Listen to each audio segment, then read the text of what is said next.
Hello, welcome to my series of 3 houses videos where I'll be covering each route in a video. Today's topic is Azure Noon. Blue lines now. Before I get into this, I'll be talking about chapters 11 and onwards. This applies for all the routes because everything else is identical except for some minor details here and there. Let me explain a couple things first and foremost. I'll be covering the pre-time skip for all 3 routes in a later video from the prologue to chapter 11. Second, you can watch the videos in any order because there's no route under 20 and the routes are different except for 2, which I'll get to later down the line. Now, let's begin. Now, I want to say that I did this run on a duo, meaning that only Byleth and Dimitri are allowed to attack, and the only ones deployed in the first half of the game. It isn't really too difficult, but some chapters in the time skip can be difficult when playing extremely reckless. So in a nutshell, Byleth and Dimitri only hard classic, divine poses allowed, and that's it. Before I did chapter 11, I did the prologue and Ocean View, which was easy because both Dimitri and Byleth had flyer classes. Those classes which are Pegasus Knight and Wyvern Rider. Very useful classes to have, with Pegasus Knight offering the ability Darting Blow, which increases your attack speed by 6 on player phase if you initiate combat. So this ability is not active on enemy phase. Dimitri has the basic abilities but also has Aegis, mastered from Paladin, which can have damage from arrows or magic. Wyvern Riders also have the ability Seal Defense, which comes from Wyvern Rider Master, which can reduce 6 defense on the enemy when fighting Dimitri. This ability can be useful since in a solo run and dual run, enemy phase is primarily your main method of attacking. It's not that reliable unless you're using regular team of 10 to 12 units. Paralog itself is quite easy, it's just route the enemy and you're rewarded the Spear of Acid, which heals you every player phase and is really effective on horse units. I did that while Sedith has one thing, a March Ring, which I couldn't trade with him sadly. Moving on to chapter 11, this is the only Holy Temple map where the Flame Emperor is the boss in this map, with the dangerous gambit of Raging Flames. The only threat of the map were the Beast, Archers, and the Assassin, which is forgettable and that's it. Since both of my units are flyers, I can just fly to the boss, right? No, because there are mages with decent hit rates that can hit both Byleth and Dimitri, so I had to take each other at each side at the beginning and regrouping at the end. There were some archers that we took care of while the Flame Emperor was remaining. I killed him, so yeah, that's pretty much the end of the map. You are the one person I did not wish to make an enemy of.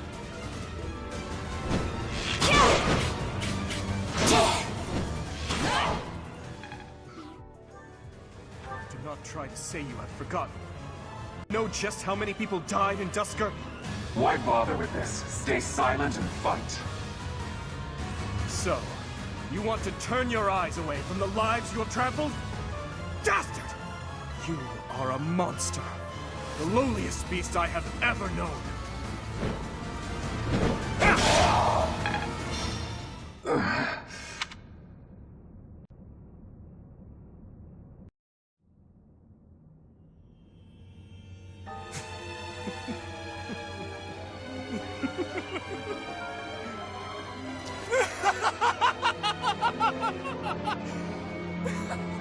Is this some kind of twisted joke? Oh no. Dimitri goes insane and crashes out on Edelgard soldiers, crushing a skull with one hand. That is some physical strength I must achieve. Anyways, he throws away all love he had for Edelgard and is hell-bent on killing him until Hubert spawns in and teleports him away, like a literal Enderman. But Dimitri is pushed too far and can't contain himself. I like that it's foreshadowed early on in the game, by the way, playing Blue Lines. As Felix mentions, under all that sincerity, he's a wild boar and nothing more, and then the supports too, which I skipped because it's my 10th playthrough overall and second one since 2021. But in his support, Felix is basically unhinged with him. He keeps it 100% and Dimitri doesn't deny any of it, pretty much. So, that was chapter 11. A crazy way to show Dimitri's wild side and a solid twist, but predictable twist. I enjoyed this chapter a lot, replaying it narratively.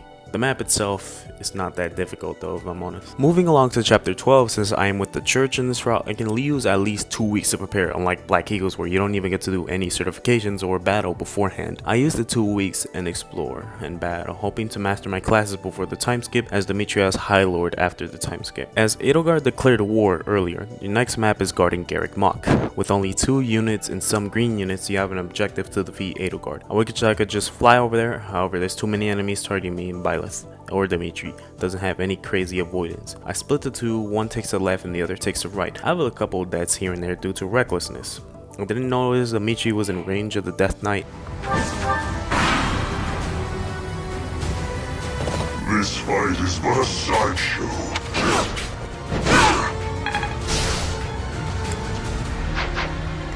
Use caution.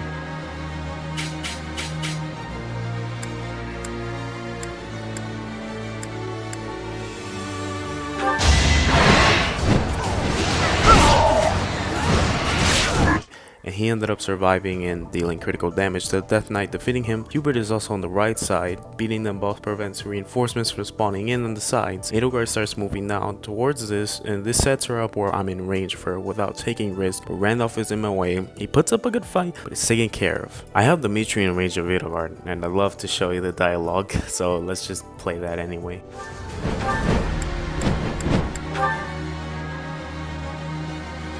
You're late.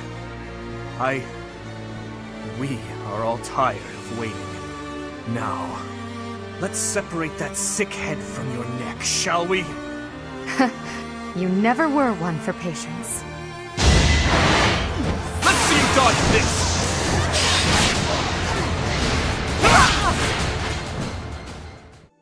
I defeat Edelgard and Byleth is falling off of a cliff, and that's the end of the pre-time skip. Now on to chapter 13, Hunting by Daybreak, or Softlog by Daybreak if you're on Maddening. But before you get to that, now it's been 5 years since the battle, and we check the tower only to see Dimitri sitting by the wall.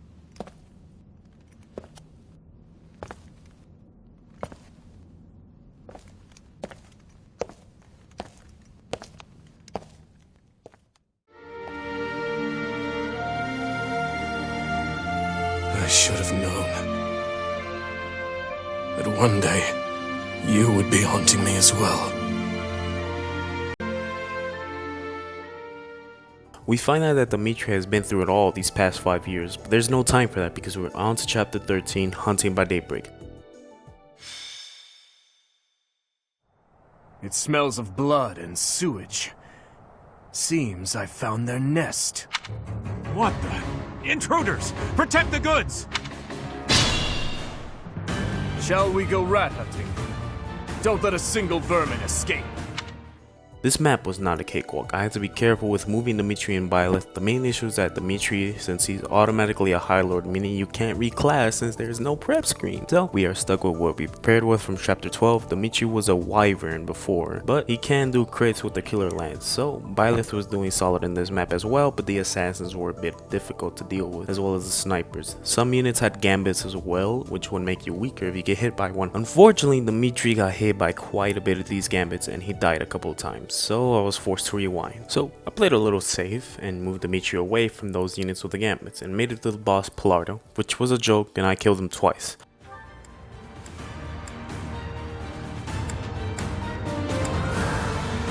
No! I'm not the one you want! I guess I've got no choice! Out of my way!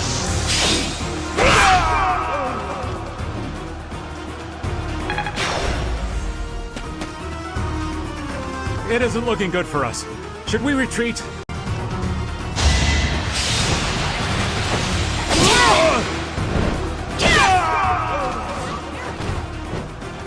Also, the rest of the blue lines pulled up in Gilbert as well. They didn't engage in combat, and Gilbert was the only unit who could put up a decent fight against these units, but he wasn't used whatsoever. That was quite the rat hunt by the duo, and we found out that the duo is dead, and that he is the reason why Dimitri is alive. The dude died in his place, and is another reason why Dimitri lost his humanity. I would do the same, as I don't blame him. Dealing with the weight of losing his family, while the one family he have left turns out to want to kill everyone for their ideals, but I digress. After this map, we can finally spend some time in the monastery after 3 hours of not being in it. Yeah, Hunting by Daybreak is quite a long map, and I don't want to imagine what it's like on Maddening. Well, we finally see everyone who's in our house, and those students who we recruited tag along off the bench to witness Dimitri and Byleth's mass destruction of the next couple of chapters. Dimitri being in a state where he can't contain himself and chooses not to clean the monastery because there's no time to do so, and we must kill them all. Do some battles and get Byleth to a Falcon Knight, useful class for the next chapter, while Dimitri reigns a Wyvern Rider for this map. So, chapter 14.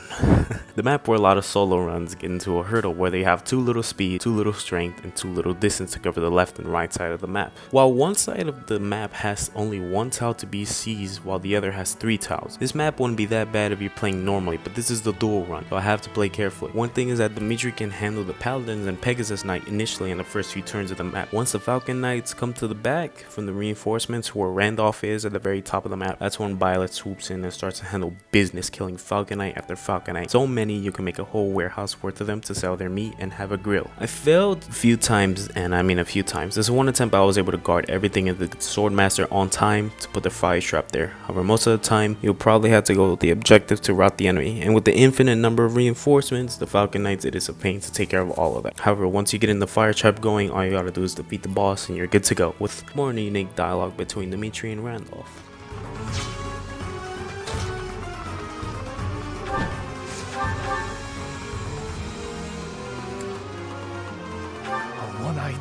You.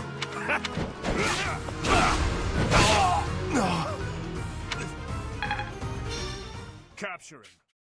The post-game interview of Dimitri and Randolph is Dimitri asks him why is he fighting. Randolph says it's for the Empire, for the people, and most importantly, his family. Dimitri responds that you are doing the same for the dead. Dimitri says, since you got your ass kicked so badly, I'll let you watch your friends and family die one by one. As a general, you must have killed countless souls without a shred of mercy. Do you still remember the sound of them begging, just as you're begging now? Or now that your life is at its end, will you hold to the lie that your hands are not stained red with blood?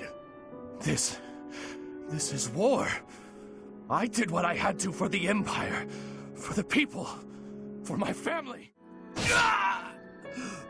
Please, forgive me. Byleth swoops in and Dimitri kills him immediately. Dimitri, angered by Byleth's interference, says, I couldn't bear to watch. He laughs and says he'll use everybody on the team to get his way. He is mentally effed up at the moment, and I don't blame him. He done lost a duel and is basically the only blade bit left in his bloodline. Early on in the chapter, Gilbert mentions that Dimitri was framed for a murder of his uncle, Regent Rufus. Cornelia killed him in reality, but I mean, we'll get to that later. This was around 3 years ago, or in the middle of the time skip, so not right before or right after the war. This was right before when Dimitri was in Kingdom territory trying to, maintain himself. So Dimitri was executed, or to be sentenced to an execution, but the dude died in his place for his loyalty for His Highness. Well, that's chapter 14. Quite the difficult map if you're playing in a duo or solo challenge run. Chapter 15 is the map of ALO, the Valley of Torment, or the Valley of LTCs. We request soldiers from Rodrigue, aka Felix's father. A traitor among us warns the Fargus dukedom about this, and we are found out and are fighting Gwendo's army. This map isn't really that difficult in a duo run, even normally as well.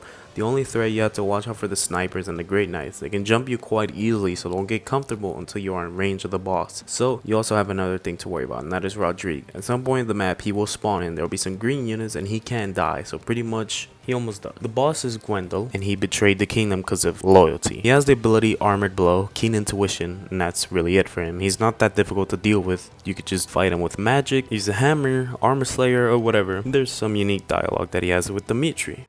The man praised as a lion is degraded to a mere traitor's underling. A traitor's underling? That's upsetting, Your Highness. Out of my way!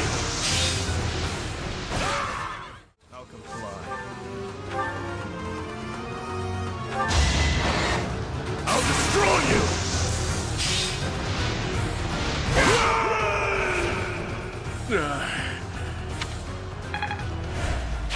It is the way of knights to follow their master's orders without argument. Lord Gwendol was a good man. Now he is just a corpse, nothing more. Let's go. Rodrigue is waiting for us. So, Rodrigue pulls up and give our team him as a playable unit. Oh wait, oh yeah, he's a Fire Emblem dad. Oh boy, you know where this is going. Anyways, Dimitri and Randolph get into a heated discussion involving the two arguing about going for the kingdom or chasing the empire. Dimitri only cares about killing the emperor, while Rodrigue insists to take the kingdom back and asks Dimitri whether he cares about the living or the dead. Dimitri says to be quiet, and Rodrigue says this. You are my king, our king. Wherever you lead, we will follow. But Your Highness, there are those who take up their sword in the name of revenge and yet along the way lose the strength and composure to follow through. You would do well to bear that in mind. He ends up giving Enbarr to Dimitri, and Dimitri claims he is grateful, so he still has a good side, even when he is in his crash-out state. Understated as ever, Father. It must have been a true struggle to get it back. I am grateful, my friend. So, moving to chapter 16 to take the Great Bridge of Myrddin. Gilbert discusses whether to go to the east or the west. You don't have a choice in this game, so you just take the east to the Great Bridge, in 3 routes by the way. So, this decision would have been cool if we went west, and there would have been a new map. You would have to survive an ambush of dukedom soldiers, but no. Since they are supplied from Empire soldiers, the Fhirdiad map will still happen later on. Anyway, moving along to chapter 16, our only choice will be to head to Gronder from there. Dimitri and Byleth have a discussion where Dimitri is told to not please the dead. However, Dimitri counters with a good point. 5 years ago, did you not deem the woman who killed Gerald to be unforgivable? I am most certain that you did. You couldn't let her get away with her crime, so you took up your sword in pursuit. Precisely my point. We're the same, you and I. Felix intervenes and tries to talk some sense into him. Alas, Rodrigue stops Felix from doing so, either way because of loyalty. And Dimitri, directly, he just follows him violently because he knows that Dimitri is fucked up but wants to help Dimitri because of his loyalty towards the kingdom. But we go to the Great Bridge where the Duke also comes back. He is an armor knight because I made him that and leveled him up as an adjutant. Anyway, we go for the enemy units. Dimitri is a great lord for this map. He goes for the grapplers and D's on the ground. Violet takes the bridge on the right side and solos those parts of the map. Later, Fhirdiad spawns in. He is taken out. Edelgard has always been obsessed with you. I am a little envious, to be frank. I will just have to impress her with my skills on the battlefield. Retreat, Ladislava. Tell Her Majesty about this. We've already sent a messenger. I can't let you die while I flee. In that case, please, even if I die. Lawrence also spawns in, but is also taken out. Ladislava starts moving. She has an ability where blows are immune, and as well as any effective attack towards flyers. If I remember correctly, it's an Aurora shield that she has in every difficulty. She used a Brave Axe in chapter 12 in Maddening, but she has a Silver Axe, which is a nice relief in this mode in Maddening. In hard mode, I believe she just has a Silver Axe instead, but is no match for my duo as Byleth swoops in to regroup with Dimitri, and later we finish her off.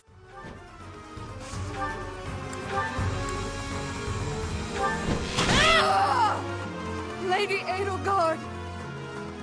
I'm sorry. It's a farce. All of it. If you did end up rescuing the dude, which you had to do by doing his paralog, and if you didn't, well, this cutscene won't even play at all. But there is a cutscene of Dimitri and the dude having a little reunion. It's actually quite emotional. Dimitri says he doesn't know if he won, and says all of it is a farce. Gilbert suggests we ask for a team up with the Alliance. However, we don't get that, and a dead body is returned to the Great Bridge. This convinces the Kingdom army to consider that the Alliance is an enemy, and they will go to Gronder Field to rematch the 3-way battle all those years ago. We indulge in some nostalgia, and Dimitri says you aren't ready to kill familiar faces, then don't fight at all. Dimitri is set on fighting the Empire, but isn't 100% sure on fighting the Alliance, but will do if he has to. So let's get to the map. We kick off the map with a badass cutscene and are ready to take on the 2 armies in a duo. You have finally appeared, Edelgard. Now, you are mine! This should be easy. Even when they have good hit rates, some of them are close calls. You'll see in a minute. We immediately start fighting the Empire's army and get through those. At some point in the map, Claude will start moving, and so will his armies of reinforcements of Hilda, and some enemies will appear, and ironically says this. So you're actually alive, Teach? It's a shame you aren't on our side. Anyway, isn't the Empire your enemy? Us fighting seems like a waste. Watch and learn. Yeah, I thought we had a chance, but there was no way to predict the movements of the Kingdom army. He done shot me with a fallen star. So we move and Dimitri does some funny stuff to Lysithea.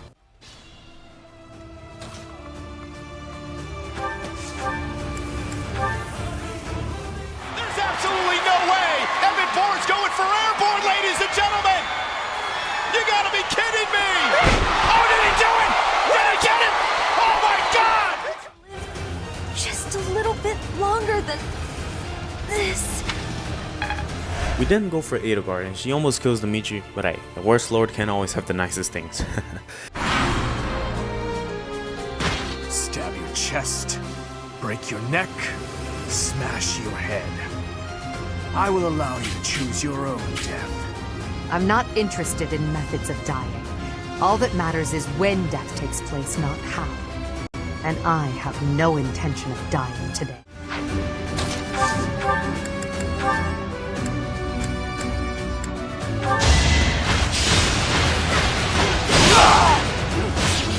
I lost, just as...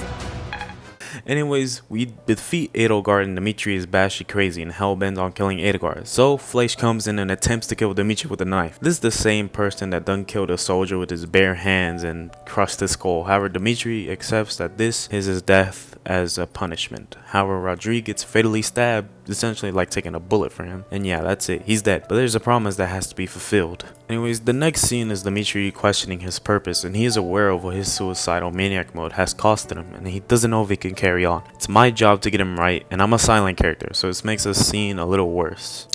I honestly think it should have been Gilbert or Felix who would talk some sense to him into Dimitri, or at least they tag along with Byleth. This isn't an issue because of Dimitri's character or the writing, it's just Byleth isn't the type of character who can pull someone out of depression. When I think Rodrigue's death is sad, unfortunately it's reduced to a still image that's really sad, and Fleisch stabbing him is a spawning animation. Talk about same turn reinforcements. Well, moving along, Dimitri pulls up to a meeting and says, "We will take back Fhirdiad." And that includes taking Cornelia down, which can be done in a few turns by the way, or even just one if you're using Flame, Lysithea, or Linhardt. Stride, Dance, you're chilling pretty much. But for 2 units that isn't doable, and we can't just rush in because we will die. There are a few fellow snipers in the map. So we're supposed to go through the corner and the rear and just go in from behind.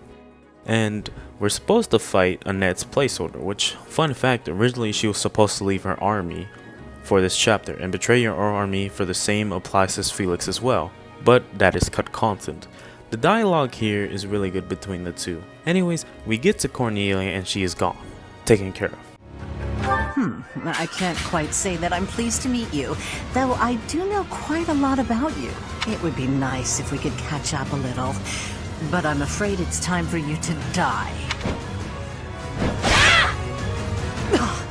So this is as far as I could get. How dare you! There's nothing left for you now. Nothing but despair. Dimitri is almost riled up again by Cornelia's tactics, doesn't question his stepmom's health after the tragedy, or Patricia if you will. Dimitri later heads into the castle and is welcomed back into the kingdom into Fhirdiad, now run as King Dimitri, aka His Majesty. However, Dimitri is still ashamed of his ways when he was a walking serial killer. Anyways, moving along, we get a request from Claude, a personal ask of help from the Kingdom Army. As we whoop the hell out of the Alliance and Gronder field, hey, he's the one that couldn't tell red from blue, or different colors. So, our next mission is to help out Claude, and we head over to Daybreak, the Aquata capital, the Alliance, and the second original map of the Blue Lines route. I really like this chapter as it gives further development to Dimitri's redemption arc, and we get Failnaught for free. I didn't use that at all, to be honest. The map itself can be beaten in a few turns. In a dual run such as this one, I immediately go for the town, as to keep Hilda from dying and the bosses aren't though. He has to be beaten to defeat this map. The reinforcements are really bad unless you take away the generals who spawn reinforcements. However, I beat that map, so not that many spawned in.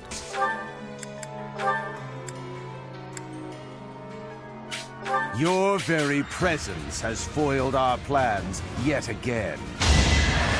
Allow me to demonstrate. Here is something to believe in. Do our hopes end here? Involved, weren't you? You know something. What did Cornelia... No. What did my stepmother do? You are not qualified to look into the darkness. You and Edelgard. Do your best to kill each other. You are family after all. There it is. The light. Claude tells us that we would arrive, that he knew we would arrive, but also tells us he is leaving Fodlan and going to Elmira. Can't wait to explore Elmira when we get to Golden Deer, right? So these maps have been ridiculously short and there's not much to explain, unlike in my Crimson Flower videos, because I keep one-shotting the bosses. And to be fair, this is a dual run on a hard classic, so playing the map normally is a lot more difficult, but that's pretty much it, and that's pretty much why I explain the maps a lot more shortly, because there's not that much to do because my 2 units are dodging everything. So there's not much to explain there. But this one will be a bit to explain in this upcoming chapter. Chapter 20 is taking Fort Merceus, and we have a bit of trouble. This isn't a map where you can immediately fly to the boss. There are reinforcements coming in and lots of demonic beasts coming to the middle of the map. I had to go through to the top left and right sides of the map in order to reach the Death Knight. I have Dimitri with the Spear of Asshole to deal with the Death Knight, but he is still a threat in this chapter. With a high crit rate and solid damage output, he can't be taken lightly. He has a counterattack, so I can't chip him down, and he kills my Byleth a few times, but alas, we end up killing anyway. To die. To know one without the other would be maddening. So, to kill one and to die, knowing one without the other, is maddening. Now that we have taken the fort, this is the final month that you can explore the monastery, and everyone is all tense, watching from the bench, while Dimitri and Byleth are ready to take the stands, while everyone else is watching from the bench and is tense. Dimitri and Byleth are about to put up Shaq and Kobe numbers on Edelgard's castle. However, we have to deal with Enbarr first, and that is the first of our final 2 maps that are upon us. Before we get to that, we have a little talk with Hubert to discuss with her, as well as Hubert just standing there. I imagine Hubert and Byleth just staring at each other awkwardly while Dimitri and Edelgard are trying to agree on something. Edelgard goes by the survival of the fittest model, claiming that people only need to rely on themselves instead of others. Dimitri counters that humans are weak, but together they can achieve anything, and says that we don't run Fodlan, it is the people. Unfortunately, they can't come to an agreement, and Dimitri gives her the dagger from years ago. They reminisce and say that a final goodbye. Edelgard says the future will be decided in battle. This is honestly one of the best scenes in the entire game. I find it really funny that Edelgard is written better in Blue Lines than in her own route, where you have her for the entire game and the church route as well. Dimitri's revenge for her is hyped up constantly, and the eventual confrontation as well. Getting closer to the actual final battle is actually hesitant about fighting her. He wishes to save her instead of killing her like he once thought to do so. With that combo out of the way, let's move to the final 2 maps of the game. So, our goal is to beat Hubert to win the map. I kick off the map by splitting the 2, with Dimitri and Byleth taking the left, and Byleth taking the right of the side of the map. Dimitri is getting jump and Byleth as well. Not as much as Dimitri. Fortunately, his personal grants him 20% more avoidance when he is at full health. Almost like Fhirdiad's personal. He was able to dodge a lot more often and had higher avoidance. And the battalion as well, or Galatea Pegasus Co., gives him a little extra avoidance, as well as lance prowess, sword prowess, and any of the prowess abilities. And I had no elixirs to handle this ability well, so I had to rely on healing focus, so I couldn't activate it that much, which is unlocked by getting B rank on brawling. Byleth on the other hand was doing good for most parts with the fine avoidance used. She defeated Dorothy easily. I'm surprised some units don't have a master class in endgame or in Gronder field. Listing their advanced classes, correct me if I'm wrong, but I don't think they get master's classes in maddening mode either. I imagine fighting against a Wyvern Lord Petra, fucking Knight Ingrid, Gremory Lauracia, or Lysithea, all that good stuff, and I wouldn't imagine fighting all that. But moving along, we reach Hubert and I kill him with a brave bow, and that's the end of chapter 21. I should have disposed of you a long time ago. I will rectify that failure here.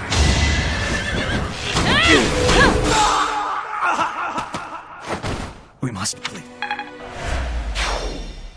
It's over. The way to the palace is clear. Let's The move. final map is upon the castle, which is every other route against the church, by the way. But before we get to that, it'll be quick, don't worry. Edelgard transferred into Husk form, and which it did gross me out recently replaying it, if I'm honest. So, these are my final builds for the save file in this dual run. We kick off immediately by going for Ison. If you kill him with a good amount, mages will disappear. And that doesn't make the map easier, but that is arguably the most difficult final maps out of all final maps in this game. Edelgard has range that is really far, so healers are done for since they don't have much avoidance. There are a lot of reinforcements in this map, and they are same turn as well, and making it very punishing if you aren't aware of those reinforcements. So it's a little easier when we get to a point when we kill a lot of the reinforcements, and you have to go to the stairs in the middle of the map in order to block them off, but since it's only 2 units, we can't afford to do that, so this happens. Got jumped in LA by some ass niggas. I mean, jump me, nigga. Nobody gave me the faith of a one-on-one. Nobody gave me the respect of a one-on-one, and I painted that when he was on the ground. After all that jumping, we are eventually able to reach Edelgard with 3 health bars, and what makes her a threat is that she can use 2 actions in enemy phase. One could be to attack a unit and the other could be to wait, which raises her magical defense, or res by 4, which kinda sucks on Edelgard for Crimson Flower. After many deaths and close calls, we finally get the win and clear the game.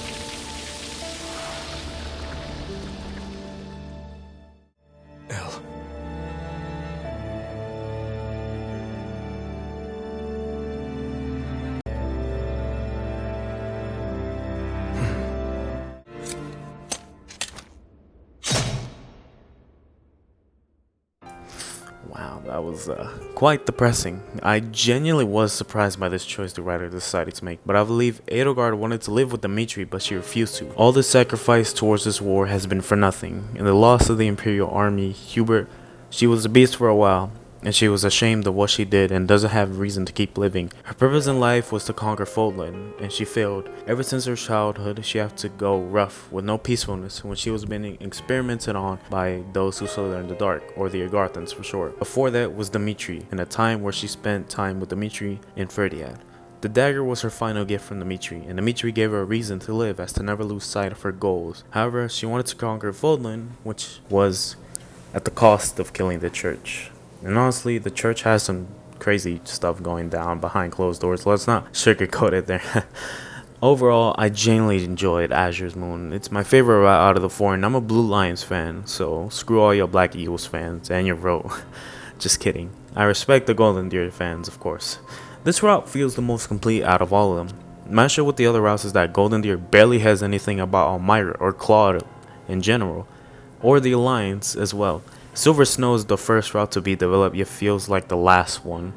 Crimson Flower is rushed, but the original maps make up for that loss in story developed. Azure Moon is the weakest cast, and there's no denying that the Blue Lions have the weakest cast out of 3 houses. But in White Clouds, they have some importance in the story, such as Ash in Chapter 3 and Sylvain in Chapter 5. What I also like is Dimitri's foreshadowing as well in his boar print state. Early on in Chapter 8, gradually his good Poi Prince act drops. Claude has little importance in this route, and when also against the Empire, when it would have been nice to at least have some route where they would have a peace treaty, whether Edelgard and Claude have a peace treaty in her route, and Dimitri and Claude do have some sort of peace treaty, as Claude allows the kingdom to take the alliance willingly because it is best to go against the Empire. It's nice that Dimitri and Claude were able to have a peace treaty between the kingdom and the alliance. There's a lot more I'd like to say, but it's been quite a while since this video started, so I'll end things here. My next project is on Golden Deer and Silver Snow, and they are the same route, so I'll be making different videos. One will be on Silver Snow story, and one will be on Golden Deer maddening mode. So thanks for watching, and as always, enjoy yourselves and have a good one.